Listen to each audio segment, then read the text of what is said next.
It's on there. Oh, it is? Be sure you don't put your arm up. If you do, I'm gonna slap you. Show us your arm, Ted. Don't dare. This is Valentine's Day, so we thought it'd be fun to ask Mom and Dad how they met. So whoever wants to start, you can talk to me or you can talk to the He can start and I'll correct him. Well, in Pasadena, California, about the latter part of 1939, I was offered a job managing a little liquor store on Orange Grove, and I can't even remember the name of the street. But over on Fair Oaks and Orange Grove, there was a little cafe, and I went over there to have my lunch. And this young lady was behind the counter. So how long had you worked at the liquor store before you met her? Do you know? No, I don't remember exactly, but it wasn't long, a matter of a few weeks probably. Mm-hmm. And what? And she came in the store one day with a little box of gardenias and wanted to know if she could put them in the walk-in refrigerator that we had there in the store. Didn't you have one at your store? No, we didn't have a, They were in a cafe. we were in a little cafe and we didn't have any big refrigerator. Where he worked, they had big refrigerators to keep everything cold. Oh, yeah. But anyway, this was beautiful because every time she'd go to a dance, to dance with some other guy, she'd come in and get a flower out of that box. They had about a dozen in it. And then to top it all off, Well, you must have been going to the dance awfully frequently to I have went- those gardenias last. I went to a dance at least 4 or 5 nights a week.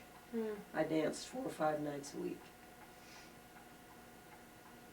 Then I had a little Packard automobile. Packard was considered a real nice car in those days. And I used to let her take my Packard to go to dance. And I hadn't even dated her at that particular time. And So the you fir- would you'd drive his Packard? I drive, well, certainly. Sure.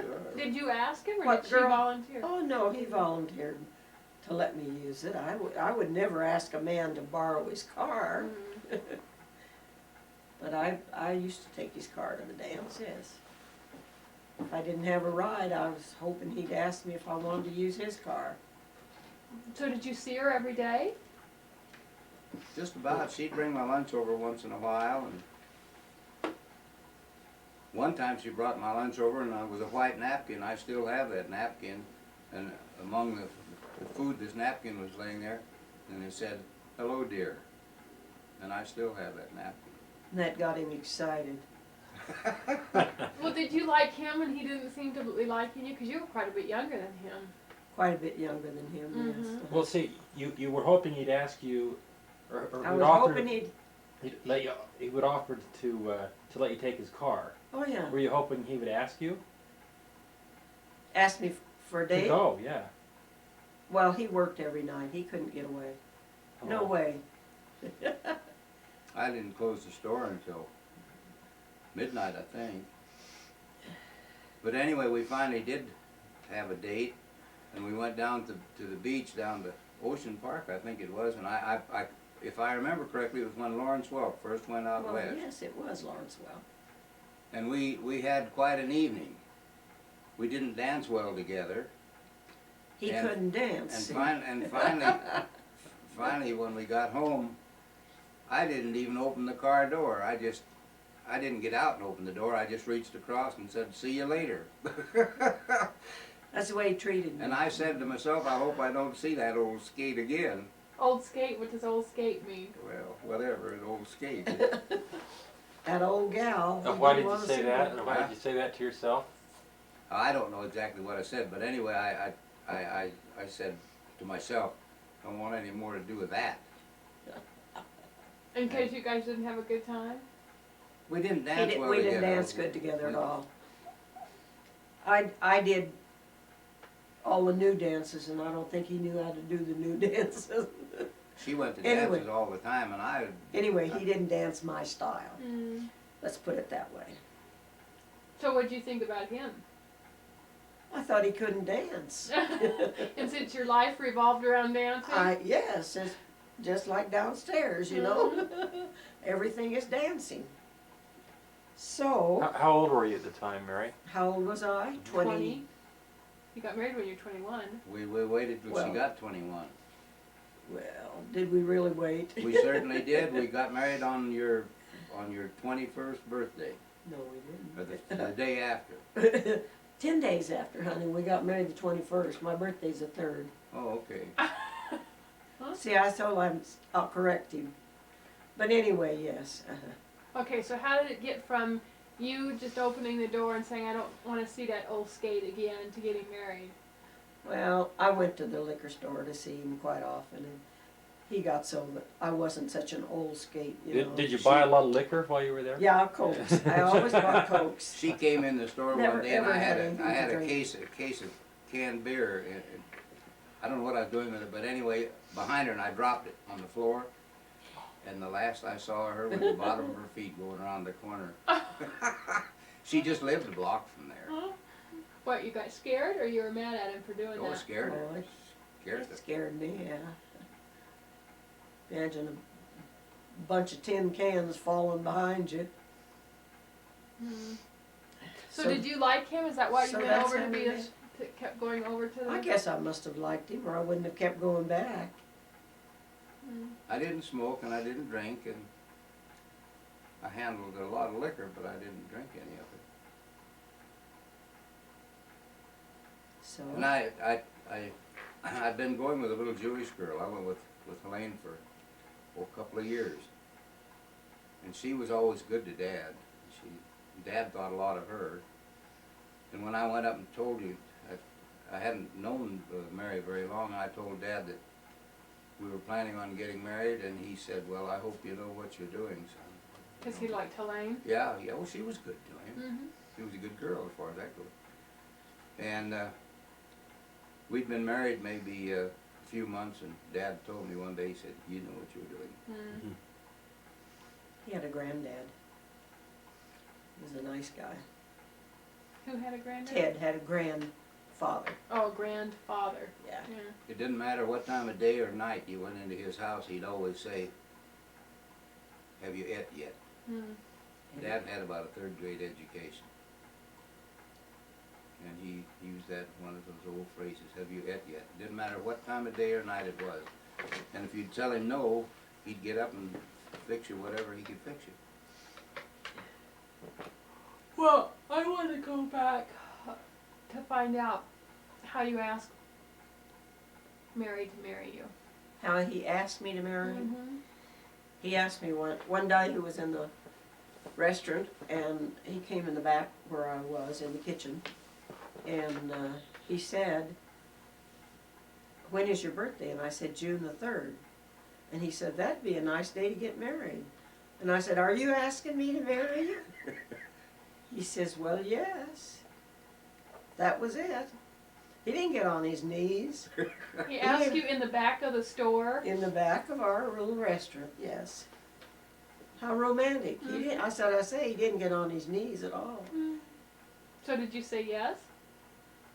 I guess I must have. I married him. Uh-huh. We Did got I it say worked. yes? Right then? I'm sure you did. I don't recall exactly what you said. But anyway, we had a friend that I had known through school years. And he had a Dodge sedan, and we asked him if he'd take us to Las Vegas. We offered to buy the gas. How come you guys decided to get married in Vegas? Oh, just something romantic. Mm. Yes, romantic. And this will floor you too. We walked in. I think it was the courthouse, was it? I don't remember. But anyway, when the justice of the peace was in there, and he was sitting in there with his cowboy boots up on the top of this desk, there was a symbolic $5 bill laying on top of the desk, and he married us, and of course we gave him $5. To get married? That's what Sure. it cost us, $5. And Alex, the kid that took us up in the Dodge, he signed as a witness for one, and then there was someone else there a member of his staff that signed for the other witness. Huh. And this is something interesting too. We went window shopping. And they had some silver trinkets in one of these windows. And after I looked at all these trinkets, I grabbed a hold of Mary's arm, supposedly, started walking, and this lady finally looked at me as much as to say, "What in the world are you trying to do to me?" And I thought it was Mary, and it was a strange lady. Mary was getting a big kick out of that because I was walking with this lady who was a stranger. And I don't know how far I'd walked with her, probably 10 or 20 feet before I noticed it was. And he decided it wasn't the woman he married. That's great. Huh. Yeah. So what? So we stayed in Las Vegas one day and one night and Mhm. come home the next day. Well, the next day, Went by, So did you tell your family before you got married? well, I told him I was gonna get married. Yeah. But nobody came? No, that's, that wasn't it. in the olden days, you didn't do that. In the olden days, you just got married. Remember how old we are? Uh-huh. Plus, they were in Missouri, right? Most Pardon? of them, weren't a lot of them in Missouri? Still were in Missouri. But your dad didn't come with you? No, nobody. No, came. Dad didn't go to Las Vegas with us. Just Alex and I and Mary. And you were 29, Dad? 28, I think.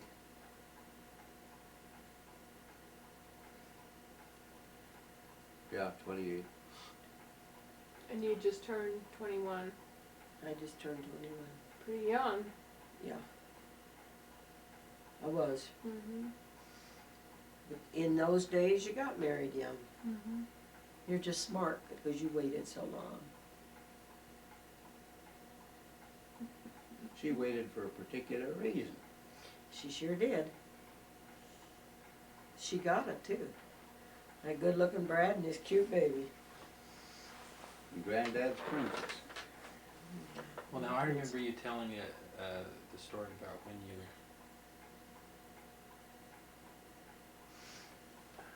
you were taking a car across country and you had that accident. When was that? What was it? When you were Oh, taking that that's- car back. I was taking. Well, that was after he was in the service. Oh, so that was No, the time they're talking about when they had the accidents when we were taking Renee back to No. Brigham Young. No, they're not. No, No. not that accident. She's talking about when we had the accident on the highway, and that was when you were just got out of the service. Service. I was thinking that was your honeymoon, but it wasn't. No, it wasn't. So how long were you around before you had to go into the service? I mean, how long were you married before you had to go into service? A little over 2 years. Oh, really? That long?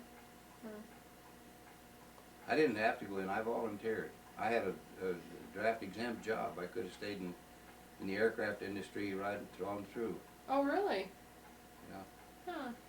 I went down to Maywood to work, and I met some of the widows of the people who were on board at Pearl Harbor, and the more I heard, the more I got riled up. And I said to myself, well, I want to get a little piece of the action, so I volunteered. And Mary agreed with me.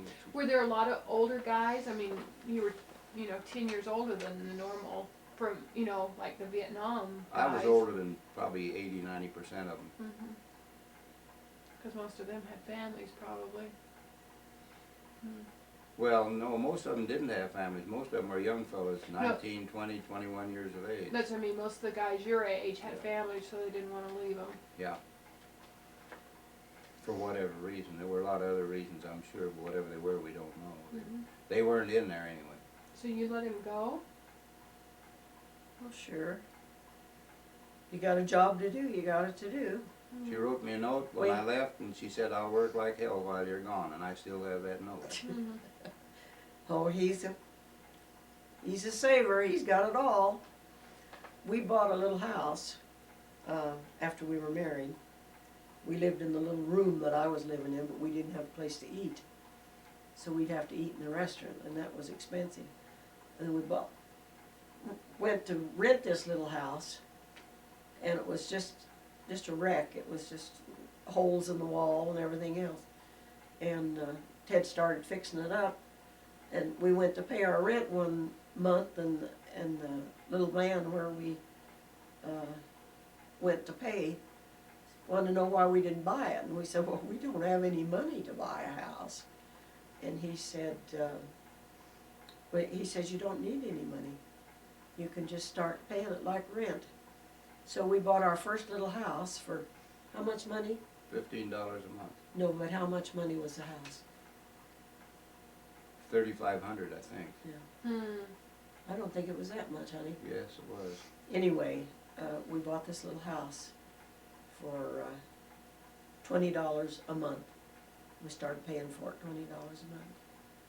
And we kept it until after till the war was over, I guess, didn't we? And then we sold it. Or did I sell it while you were gone? We came home on leave, and we Oh, yeah. got You the come sale home. going, and you stayed there to complete the sale, and I yeah, had to you go come back, home on I had to leave. report back on base. Yeah. And then we, So that was in Pasadena? Mary, tell us about where you worked while he was While he was in the gone, Air Force. Yeah. while he was gone, I worked for Lockheed. She was one of those, what do they call them? I was Rosie the Riveter. Yeah. I really wasn't Rosie the Riveter. I did riveting, some, Uh-huh. but I installed bomb racks on the B-17, Oh, and then tell them what you no, did. the Vega Vega Ventura. Ventura. And then what did you do? And I wrote little notes, I don't think he ever found one, though. She wrote notes inside the bomb bay because she knew that I flew bombers once in a while. And I never saw, I flew in Vegas a couple of 3 times, but I never saw anything in the bomb bay that reminded me of anything she might have done. What kind of notes did you write? I can't even remember what I wrote. Were all the girls writing things? Yeah. Everybody hoped somebody they knew would find them. Mm-hmm. Well, of course. But that was my main job at Lockheed, was install the bomb racks. And then what happened after the war? Did you lose your jobs? All the women I you... quit my job when he come back to the States,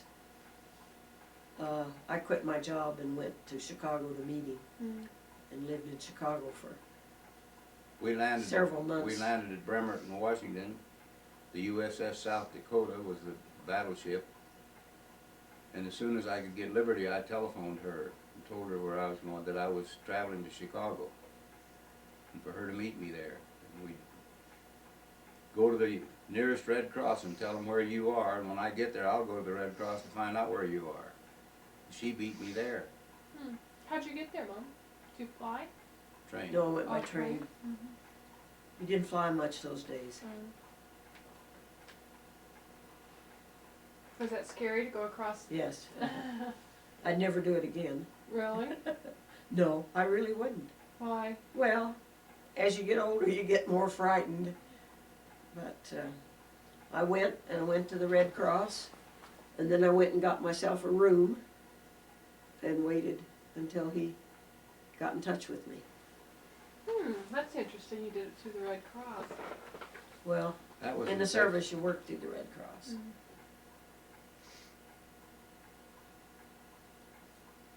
Then when he was discharged, he bought a little Plymouth. And 1937 model. the man told him it used oil, but he didn't tell him how much. So I'm sure we've told you this before. He bought 5 gallons of oil and put it in the back, and every time we put gas in, we had to put oil in. And by the time we left Chicago and got to my folks in Clinton, Missouri, we had used that 5 gallons of oil And 2 quarts. and 2 quarts. Don't forget that. I had And to put he- an extra 2 quarts in to get us the final lap home. And he tore the car down, and while we were my folks, and did whatever you have to do to it. And then we started home, and that's when we had our accident. Was that the first time your parents had met him? Oh no, Oh. no, we went home every year. Oh. every year we I went told home. Mary as long as her mother and dad was alive that I would take her home every year, and I did. For And Renee 40 got, years or more. and Renee got tired of it. No, I loved it. It was my Did best you? memory. No, that's one of my best Yeah, childhood that was memories. always our vacation. Our kids never had a vacation. We always jumped in the car the day school was out, drove all night and all day the next day. Probably all night the next night, but anyway, to get home. And, because usually you just had a week off. Yeah, and we really couldn't afford to stay at a motel No, we too couldn't. often either. So we slept in the car lots of times. We a lot of times we'd drive as far as Amarillo, Texas, and stop and then go the rest of the way. Well, we stayed in motels as we got older, though. Yeah, After we got older and had a older. little more money, Yeah. but then we didn't have any money. Yeah, because I remember staying at the motels because it was so fun to Go go swimming. swimming and all that. Well, you know, even so, looking back, I made good money for the time because I went to work for Lockheed at 72 cents an hour. Well, most of the kids were making 40 and 45 cents. So you see, I was high on the totem pole comparatively. And then I gradually worked up through the years and finally got into management, and then I started making some decent money. But at first we lost the man who owned the liquor store. I needed help, so he had me break another fellow in, and I taught him the liquor business. He didn't know a thing in the world about it, and I taught him what I knew. And then after the fellow learned the liquor business, a few months later, I don't know what actually happened, but I think he petitioned Bill Christie, who was the owner of the store. I think he asked Bill if he'd let him run the store, that he'd run it for less money than I would. So Christie propositioned me. He said, "Why don't you?" He said, "I'll let him go if you'll put Mary on in the night shift, and you guys can live in the back of the store." There were living quarters back there. And I said to myself, "Shucks, we pass each other in the hall, and that'll be it." So I turned it down, and I lost my job as a result. And we didn't have much money between us. We had a little car that was paid for, and Sears Roebuck had just built a big new store in L.A. And I went over there, and I looked around several places, but I went into Sears, and they had in those days, you know, we had just barely come out of the Depression. In fact, we weren't out of it yet. And there was a no help wanted sign hanging up there. And I looked through this little porthole in the door, and I saw this woman bent. Her back was to me. She was bent over this desk examining something. And I went on in. And the office was completely empty, all but her. And I asked her, I said, "By chance, are you looking for any hired help?" And she said, "No, didn't you see the sign out there?" And I said, "Well, yes, I saw the sign, but I said, a store as big as this one is, you might have changed, things might have changed since you hung that sign out there." And she kind of liked that. And she said, "What can you sell?" And I said, "I can sell anything you got in this store." So she put me to work she talked to me a little bit about background, and she knew I knew a little bit about cars. She put me in the automotive accessory. And I worked there till I went to work at Lockheed. Wow. Well, did you work for Lockheed before you left for the service then? Mm-hmm. Oh, yeah. Mm-hmm. Did I you? worked for Lockheed. Oh, Yeah, yeah, he you did. bet I did. Yeah, that's why he wouldn't have had to go if he had. Oh, gone. yeah. Yeah, I was.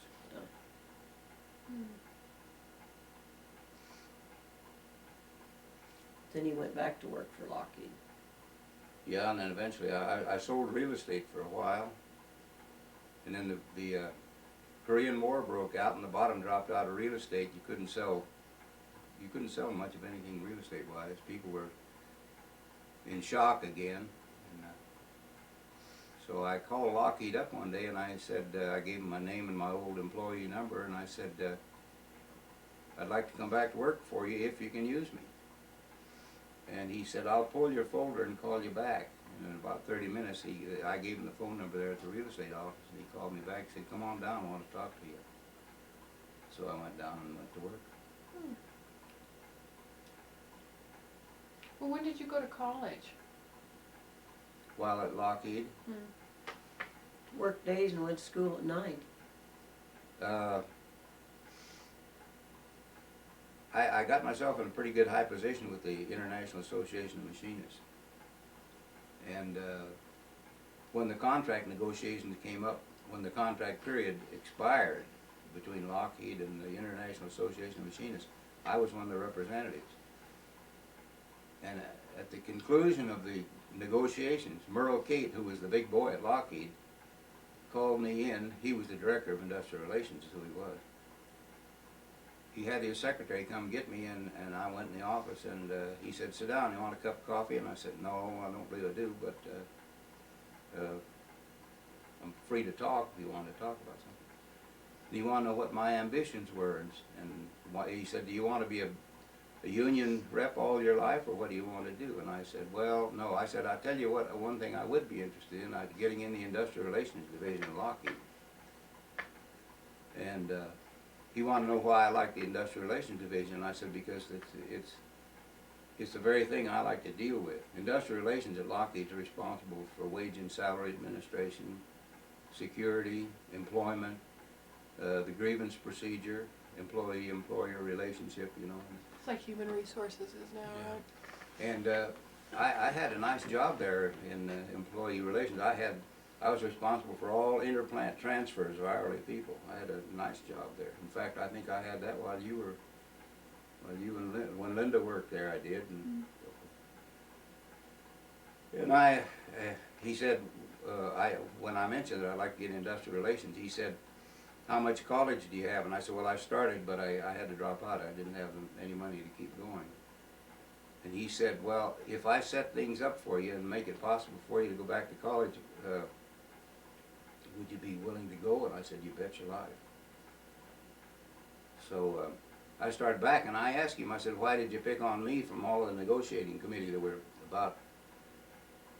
there were several of us all together. And he said, "Well," he said, "I felt like you had a stabilizing influence on the union committee." That was a real compliment. And he even set it up for me just when I went over to UCLA.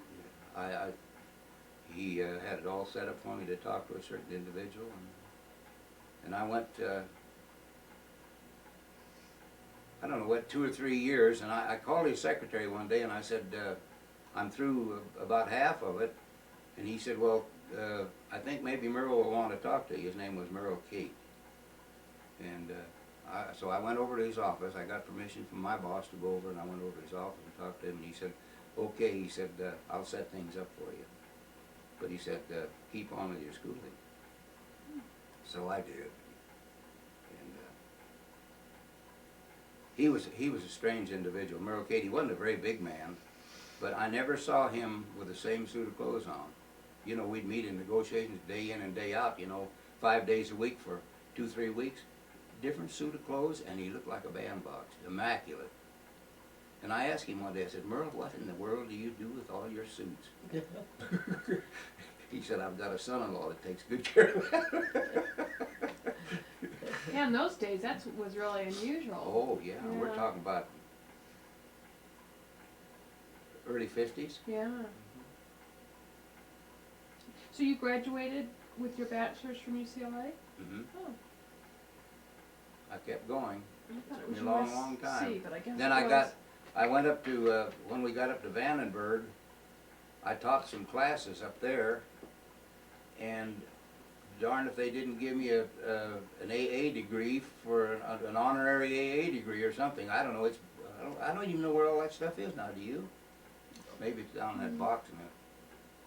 That's your red wagon. But anyway, I enjoyed industrial relations at Lockheed. I was experienced in two of the areas. I was in wage and salary administration for a little while, but I didn't care for it. So I finally got out. I maneuvered my way out of it. I liked the employment, and I liked the central placement. That's the one where I was responsible. If a person would request a transfer, I'd order his folder, and I'd look at his background, and if it fit, I'd transfer him. If it didn't, see you later, Charlie. Can't help you. And mind you, that didn't happen just a time or two a day, that happened many, you were busy. I had quite a staff up there. I brought Bill up there one day. He came over to see me, and I took him up there, and the big mezzanine floor up above, you could look down and see all the riveters and everybody working down below. It was real nice. That's where I got caught in the elevator and had that claustrophobia. Tell us about that. Well, I was going home one night. You don't want him to hear that. You do don't want to hear that. I was going home one night, and there were two other people on the elevator. It's a pretty good sized elevator. It was a freight elevator. It was about 16 feet square, maybe, something like that. And the thing got jammed between floors, and of course, the first thing I did, panic within myself. Oh boy, I'm cooped up here and can't move. Then I walked around a little bit like a caged animal, and then I finally said, get a hold of yourself. So, So- there were other people on there with you? Two other. Oh, But it would have been worse if they hadn't have been. yeah.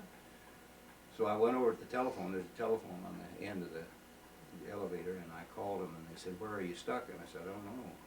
I just know we were somewhere between." That building was only 2 stories high, so it had to be somewhere. Or was it 3? It doesn't matter. But anyway, I told them we had left the floor I was on. I guess it was the 3rd floor, and started down, and it stuck. So they said we'll be right over, and it seemed like 30 minutes. I don't think it was probably over 5, and they sprung us loose. Yeah, when with that kind of a phobia, whatever it is, I don't know. You just come all unglued. No, doesn't make rational sense. No, it but, doesn't. You're ashamed of yourself, but yeah. it's sometimes bigger than you are, really. Yeah. Tell us about that accident you had that I was asking about. We left Kansas City and headed home And when was this? in 1945. And we were between Tucumcari, New Mexico, and Santa Rosa, New Mexico. They're about 60 miles apart, and we were about midway between. And it was getting headlight weather. We're headlight time of day. And I saw this pair of headlights heading toward my windshield, and I thought, what? So I edged clear over at the edge of the road, and it still got us, hit us. And there was a big Buick, we found out later, one of the big Buick Roadmasters with a big side mount on each side and weighed a ton. And it knocked us off the road, but it didn't knock us off the road on our side. We went across the highway on the other side and down a steep embankment into about a 4 or 5 strand barbed wire fence. And the fence was strong enough, it arrested the car and then pulled it back. Mary was driven underneath the dashboard, and I'm sitting there in a state of shock holding the steering wheel with the motor still running and the fan grinding into the radiator. And Mary said, "Shut this thing off, honey, before it catches on fire." So I did. I reached up. Then I could hear voices. It was still at night. I could hear the people up the highway saying, "Oh, they went away and left us. They hit us and ran." And I said, "Just hold the phone. We're down here in the ditch. We didn't run away and leave anybody." And I showed them where the impact was just a few feet from my edge of the road, way beyond the middle of the road over on my side. I said, "What do you mean I hit you? Look at here. Look at the point of impact." They still denied it. So I caught a ride with a truck driver and went on into Santa Rosa. We stayed in the car all night. Yeah, we stayed in the car all night, and the next morning a truck driver came down shaking the window and said, "Hey, you guys all right?" And he even offered to, he said, "If you've got a chain, I'll pull your car in." Wow. And I said, "No, but you can sure give me a ride." I still in my uniform. And he took me into Santa Rosa, bought my breakfast, bought her a ham and egg sandwich and some other stuff for the drink. Did you go in with him? No, she No, I stayed in the car. How And come? Well, she Just the couldn't. thing to do, you know. You got everything you own in the car. Didn't the other people offer, the people that hit No. you offer No, to they, take you they in? took off, and come to find out, Yeah. they were in one of these rationing places that rationed the tires and all that up. They had 2 brand new tires in the back seat. And I Well, could, gas was even rationed Yeah, then, everything. and tires were rationed, and they were going back to Chicago, they were going where we came from. They were going for a wedding, And no, they didn't offer us anything. But anyway, what it did, it sideswiped the car probably 6 or 8 inches in. If it had been a couple or 3 more inches in, it would have been frame to frame and it would have been head on. But as it was, they just swiped the car was wiped as clean on the side as anything you ever saw. Just like you'd hit it with a blowtorch. Oh, you mean everything came off? You know, all the fenders and the It running board. came off and flattened in between the two. So anyway, I got the police to come out finally. They didn't even, they said, well, you're mid-between, that you should go to the Tucumcari police. I said, well, hold the phone here, man. I'm trying to get home. I've been overseas. I'm trying to get back and put my feet in the soil again. And this policeman finally said, okay, let's go on. Let's go back. So he came back out with me. I needed his report, you know. I needed it bad. So he looked at the point of impact and he said, there's no question who hit who, he said. And this other car had gone. They had taken off and gone. So anyway, 2 tires were flat. They were both blown out on that side. And this one policeman said, I've got a tire home that might fit your car. Let's go see. And we went over to his house, and sure enough, it was just the size. Then I went down to the rationing board to get another one, and they said, we can't give you a tire. I said, no, you've got a lot of here for your hired help, but you can't let me have one. I've just been overseas busting my rear end for you guys, and you can't let me have a used tire even. I said, remind me next time it happens. And I just walked out of the place. I really got after it. But that's all the satisfaction I got when you get a tire. And I don't know where we got the other tire. Can't remember now. But anyway, we finally got 2 tires and got on the road. And But he did the work on the car. I did all the work on the car. The The man in gar- go ahead. The man in the garage couldn't do it, couldn't help him. They were busy, but he said, I'll let you use all my tools. So Ted did all the work. He said, I can't spare a man, but he said, if you can use tools, I said, I can use any tool you've got in here. So I took his cutting torch and cut the remaining part of the metal off. It cut, the running board was gone. And I even lined the wheels up just by eye, you know, by the torch, straightening the axle and stuff out. And I just happened to do a good job because it worked fine. And we finally got home. We got home, but we had to buy a tire every time we turned around. Yeah, We just get retreads, and those retreads, we would never have a spare. We'd put 4 on, and then it'd blow. And then we'd have to put the spare on and drive till we got another one. And I'd bawl from the time we put the spare on till we got another tire, I'd bawl. Oh, That was, it was terrible. it was apprehensive to say the least. We bought our last tire in Gallup, New Mexico, and that one took us in. But they were all retreads. Yeah, they were all Stuff that, you know, you pay a big price for them. Kind of disappointing, you know, when you go into the rationing board and a man in service had just come back from overseas and they wouldn't give you a tire, but they could give some for their hired help, you know. That really frosted me. What else was rationed? Oh gosh, Shoes? everything. Shoes. Everything. Shoes were rationed. Sugar, I think, was rationed. Sugar was rationed, food was rationed, you had food stamps. Certain foods were rationed. That's one advantage I had when I got over to Honolulu. The shoes weren't rationed over there. And every time I get a chance, I'd buy Mary I knew their size and I knew the kind of shoes she liked, the style. And I'd send her a pair of shoes every time I got a chance. And I guess people wondered where you go. I'd give my shoe stamps away, you know. People, how can you give your shoe stamps? The only thing I'd need my shoe stamps for was work shoes. And, yeah, shoes were rationed and gas was rationed. Got 2 gallons of gas a week. Wow. Yeah, and this big Buick that hit us had ration book after book of stamps, gas stamps. Well, did you ever get any kind of settlement from them, or? Finally got a little Insurance, bit. insurance. Finally got some insurance, yeah. Had he or she fallen asleep at the wheel? She found out later that she let a hitchhiker that she picked up in Phoenix, Arizona, drive the car, and he fell asleep. Oh. They told us that later, much later. At first, she accused us of hitting her. Said he hit them. Yeah, that's right. She said, oh, he hit us and then ran. Maybe that's what she thought, you know? Well, she could have. She could have been honest there. But when I showed him the point of collision, I Then said, she hey, should've. look here, goodness Mhm. gracious. Still denied it. Mm-hmm. Couldn't afford to not to. Yeah. She thought she was going to get out of it. But when I had the police report, I had him where I wanted Yeah, him, you that know. was smart thinking. Well, tell us what it was like to be in the service. You've been married for 2 years, and you were separated for I don't know how much leave you had. during We was that time. overseas for 2 years, weren't you? Just about, somewhere close to 2 years. My decorative elbow. When I decided to join the service, they sent me to Farragut, Idaho to boot camp. And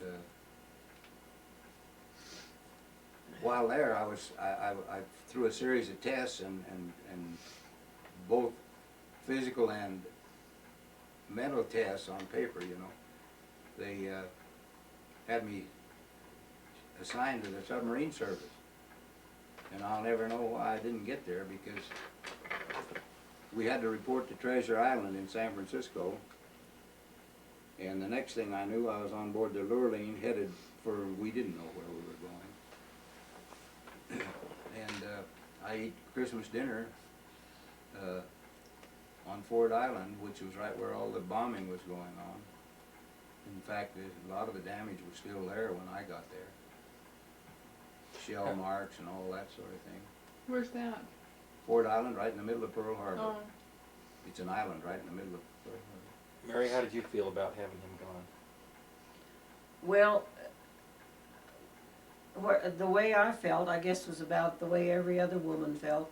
If your husband went or had to go, you know, you had to make the best of it. So I just went to work and worked, and you wrote him every day, didn't you? I wrote to him every day. And then one of my sisters come and lived with me for, oh, how long did she was there? She probably there about a year. Who? Audley, Oh, really?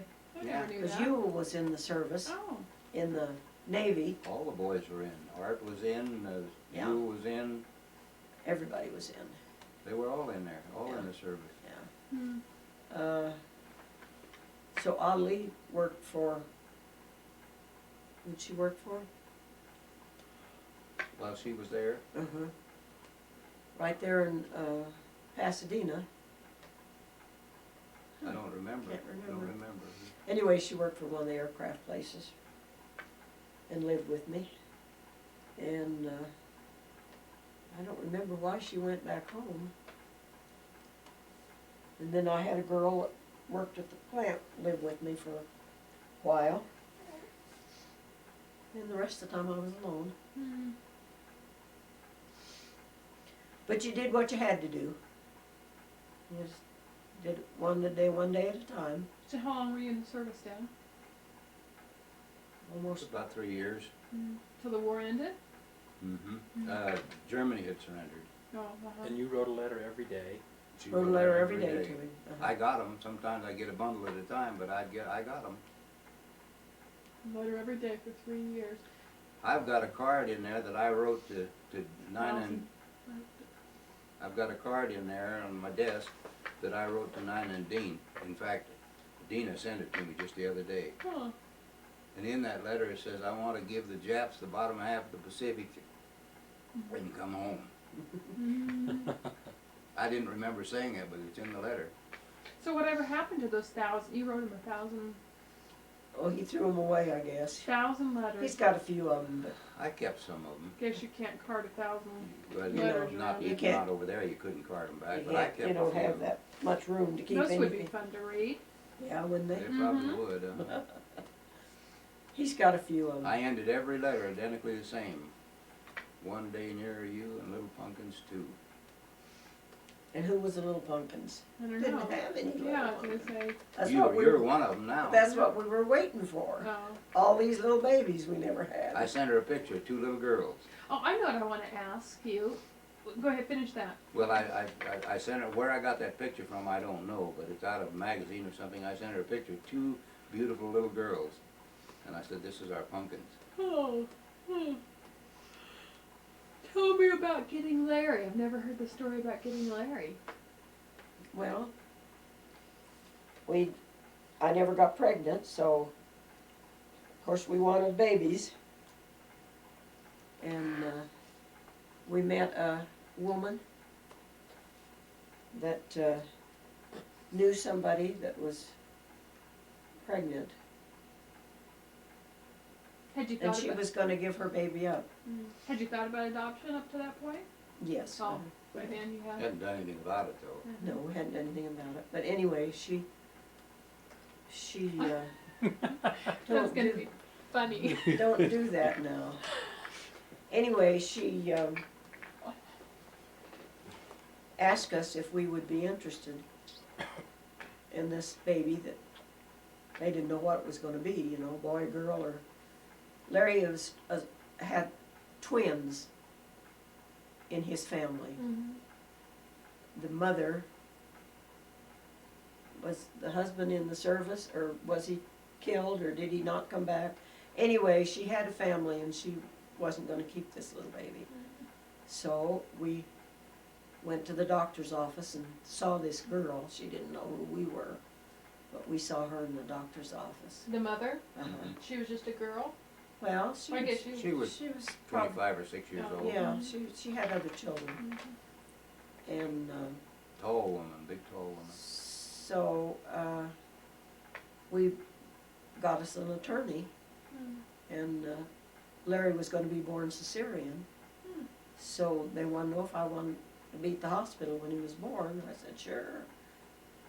So, We agreed to pay the medical expenses. yeah, we paid the medical expenses, and then we had to pay the attorney. I think the attorney was $500. Whatever it was. Gee. Yeah, and that was a lot of money Yeah, then. it's like 5,000 now. Yeah, but anyway, that's what it was, and he was born cesarean, February the 10th, and I was at the hospital, and I thought he was the most beautiful thing I'd ever seen, and then I got a good look at him, and his poor little nose was straight down, and he didn't have any chin, and he was a funny looking little boy, but we sure did love him. And When I came Stayed- out of this survey, you had some. So you weren't at the hospital? he wasn't, at that time, he had a service station. Oh. He was working at the service station. No, Yes, sweetheart. yes. The Texaco station? Yeah. Well, okay, you may be right. I know. When I came out of the service, I didn't go back to Lockheed like I could have. No, you didn't. But Sadie's husband, his father was the manager of Foster and Kleiser Advertising. Foster and Kleiser did all the studio advertising. So he knew a lot of those big folks, and he said, I can get you into the studios. Would you like to go to work there? I said, Honey, sure. that was after you had the service station. Oh, no, you should say not. I went to work at the studio. After I went to work after I sold my service station, I got my real estate broker's license in 1947. I'm not fouled up on my dates there. But I think you are, because Larry was just a eeny weeny I when, went to work I worked on this picture with Fred Astaire and Bing Crosby in 1945, and that's when I came out of the service. But anyway, okay, we won't argue, we'll just, you know, Go ahead and argue, it'll make it a lot I more get my interesting. way, you know. I get my way. I had Shelby come out to help us with the service station in 1947, and that's when I got laid off at the studios in Oh, 47. gracious, she's gonna take over the movie. Yes, and then she come along. Yeah.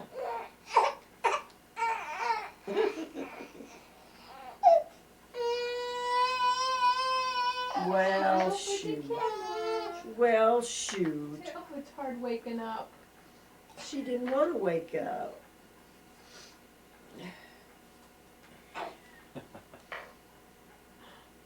Look at her stretch. So what's next?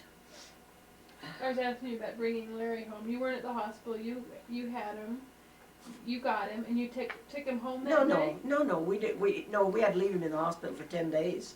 Oh, that's right. They did that back then, Yeah. didn't they? Some few days now. Yeah. We 10 both took days. him home. Oh. 10 days, and then we were went both there. to the hospital and got him.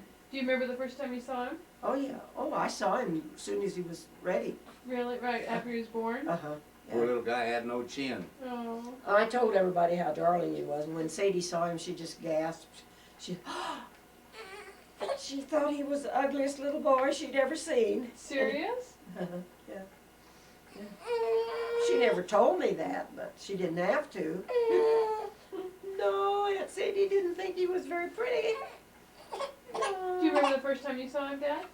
No, I saw him right at the hospital when we took him home. Yeah, Oh, I yeah, was, we I went was back shocked. We went back to the hospital to see him several times. But they never let us come see you. Oh, really? Uh-uh. How come? In case the mother changed her mind. Oh, yeah, 'cause she just wasn't sure, was she? Well, they weren't sure. And they didn't want us to be claiming a baby that wasn't ours.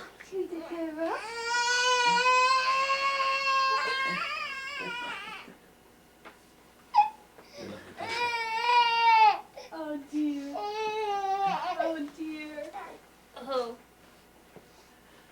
She didn't sign the papers for your, Well, let's don't go to her through Linda. We'll get Larry home first. And Larry was Larry was 7 years old when we got Linda, right? just about. When you got her legally, or she No, came to live no, with you? she come to live with us. Okay. Uh, And tell the story about that. Well, of course, Hank and Adele, she was born to Hank and Adele, and they couldn't take care of her. And they were your cousins. And She Hank was was my cousin, And the reason why is Adele was ill, right? right. Okay. And Mom heard the Sirotas saying they were going to let some of their family have her back in the East or Midwest. So Mom said, if she's gonna be put up for adoption, why don't you take her? Mom was her Aunt Robina. Yeah. But they didn't intend to put her up for adoption when they Well, let they you were have gonna- her, did they? No. Well, I thought you were just babysitting we for just a while. took care of her, yes, but they talked about letting these people have her. Oh. And then we took her and took care of her. And then we petitioned the court for her, for guardianship. And we got guardianship. With Hank's permission and with Both- Adele's permission? Both of their permission, yes. Oh. We Well, got- the court, they went to court and objected. Oh, yeah. Her mother, the baby's grandmother objected, There was her name? Jenny, Jenny, that's right. Jenny Sirota. Jenny Sirota. She objected, but the court decided that the interest of the child would be better served by letting us have her, so we got her. And then they appealed. Uh-huh. Later on, they appealed and they won the second round. Oh, really? Yeah, so you go ahead from there. Well, And didn't she go We back had her- for a short time? we had her several months. We had her probably 6 or 8 months. And then they appealed and they gave her back to them. But then they thought that she was having seizures. Like her mom. Uh-huh. And they got afraid. So they And asked what was us, she doing? Just having, she had the little She used to Oh, I do remember this. that. Little- nerves is what it was. She'd sit in her little high chair and do that. Nerves is what it was, but they all, and we doctored her for petit mal seizures for years. We Two Oh, or took, you we did? took her to Couple the of Cottage years. Hospital, which is one of the finest hospitals in Santa Barbara. Yeah, I remember Yeah. going there when she was a little bit Yeah, older. we took But her. she was on medication for a Oh, while? yeah, lots of medication. Linda had lots of medication. In fact, if we'd kept giving her the medication, it would kill her. But Did you ever hear how that finally wound up, how we happened to, you want me to tell it? whatever. Well, you don't know the inside details on this, and so I'll tell it. When they sent me down to South Carolina, I was responsible for industrial relations down there. And I was authorized to hire a doctor to examine our people that we hired, because we were just in the build-up process then. So I interviewed 2 or 3 doctors, and I liked this one fella, and I said, here's what we can offer you, would you like it? And he said, yeah, I would. And in the conversation, before that first day even, I told him about my daughter. I don't know why I did, but he said, well, he told me, I told him about how she acted and stuff Mhm. like that, and what she went through. He said, would you be willing, you and your wife be willing to let me have her in the hospital for about 3 days so I could examine her? He said, I don't feel good about this. So we put her in the hospital, and after 3 days, he said, she doesn't have any more epileptic seizures than I do. Take her away, take that medication away from her. Well, he took it away when he put her in the hospital. Mhm. And I said, when he took that away from her, I said, it'll kill her. Because when I would give Linda medication, start a new medication, I would start out with maybe a fourth of a pill and a half of a pill and then a pill. And I figured it would kill her to take all that medication away at once. But instead of that, she didn't have any more. She didn't have any more. He said it was nerves. Just nerves is what it was. Mm. Well, she'd been tossed around too much, you know. Mhm. You're mine and I'm yours and you're not mine and, you know. But I'm so glad that happened, because we'd have continued to give her that medication, who knows what would have happened. Mhm. And that was in South Carolina? Mhm. Wow.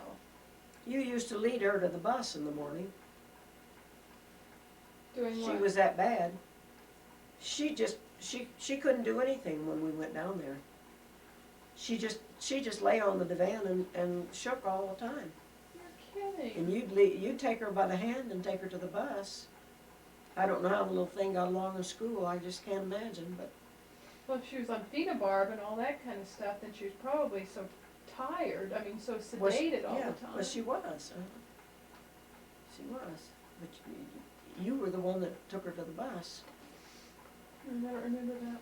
I remember going to the bus, but I don't remember me taking her. Well, you just take her by the hand. And, Mhm. We lived quite a ways out, she'd have to take the bus oh, they took somewhere. the bus, yeah.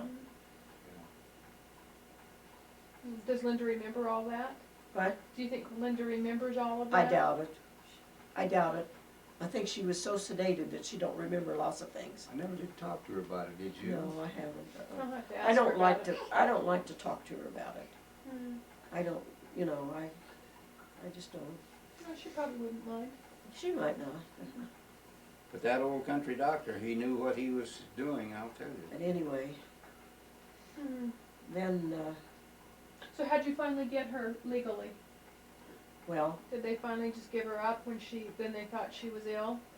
no. Well, When we got her back. we lived in Lompoc at that time.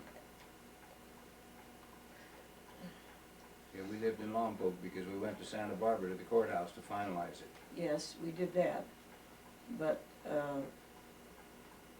I say they were afraid. They were afraid Mm-hmm. that that's what was happening, and so they didn't want her.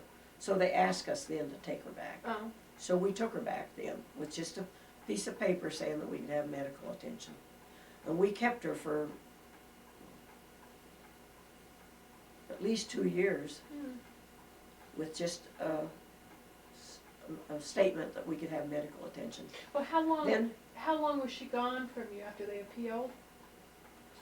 they No, probably no. had her 6 months or Yeah, not a whole long time. not very long.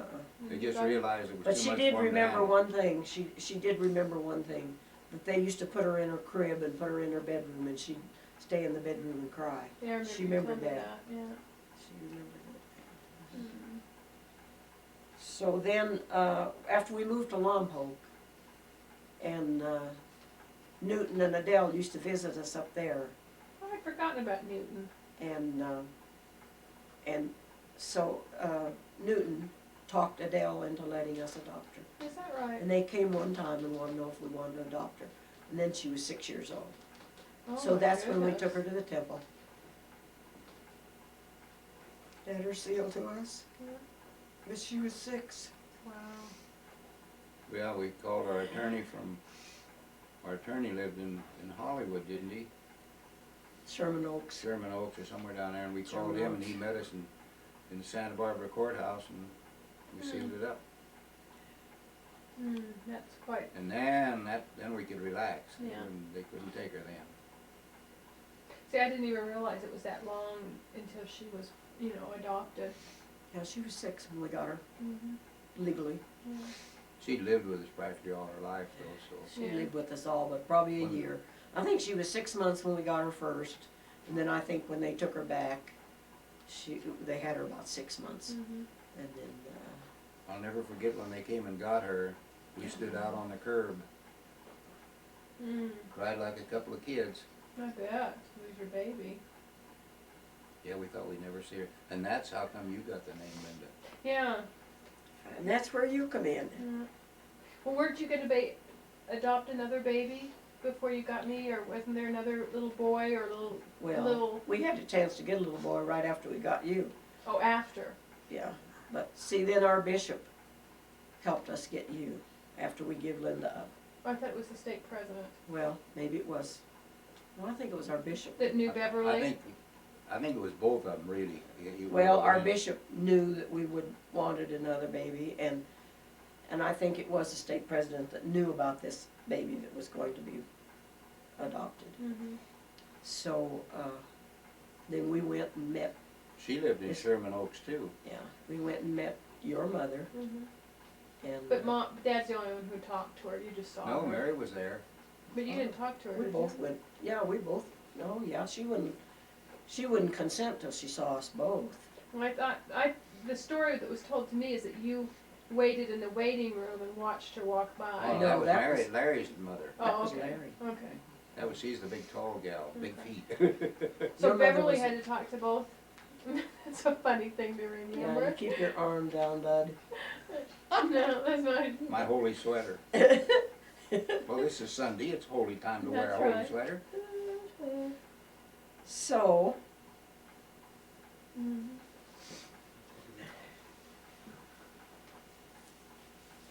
Where have you been? I've missed you, you know that? doopy-doopy-doo. Did you miss your granddad? Oopie-doopie-doo. Did you, did you miss granddad? Doopy-doopy-doo. Look at those pretty shoes she's got. White patent leather shoes, whoever heard tell of it. And a beautiful little red dress that Grandma Morris gave her. Yes, I know. Uh-huh. Yes. Okay, so you went and met Beverly. She had to meet both So of we you. went and met Beverly. Well, how did Beverly? I heard the story. Maybe it was that she wanted to place me in a Mormon home. Is that Right. true? Mhm. I think, yeah. I think Yeah, that well, the was stake president had talked to her, and, But she wasn't Mormon herself. no, she was not. And, so she decided then that she would let us have you, Uh huh. and then Was she her- pregnant at that time? Oh, Or I yes. guess she. she was pretty pregnant at that time. Just anticipating. That one got past you, didn't it? She was pretty pregnant that time. That's what I mean. Did you see her when she was big? Oh, yeah, Oh. she was pregnant then. She was a very attractive young lady too. What do you remember about her? She had kind of a honey golden hair, Blonde and small, and and she was She- probably 5'3", 5'4" maybe. Then? yes, nice looking, very nice looking. I don't know what she probably, I'd say she weighed maybe 120 pounds. Yeah, she was small. She was very attractive. And then, Thank you for sharing, yeah, Alexandra. she did something, I don't know, did she spit up anything? Well, that's fine, we don't need that I can't then. see very well. We don't need that then. She wants to be in the movie too. With your baggy tights So, on. we,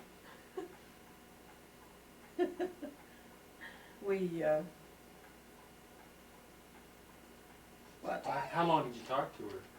Just oh, probably half hour, something like that. What did you guys talk about? I don't even remember that. Probably generality. She lived awful close to Ventura Boulevard there in Sherman Oaks. I know it was only a block or two off of the main, Ventura Boulevard's the main drag through Sherman Oaks, you know. Yeah. Did you see her other daughter? Did you ever see Christine? I can't remember. The little girl was there. Hmm. Yeah, I think she was there. Mhm. I don't think she was in the room with it. I think she came out. I saw her from someplace, but I remember Yeah. seeing her. Uh-huh. How old was she? She was probably 5 or 6. Yeah? Five, I'd 5 or say 6. Did she look like me?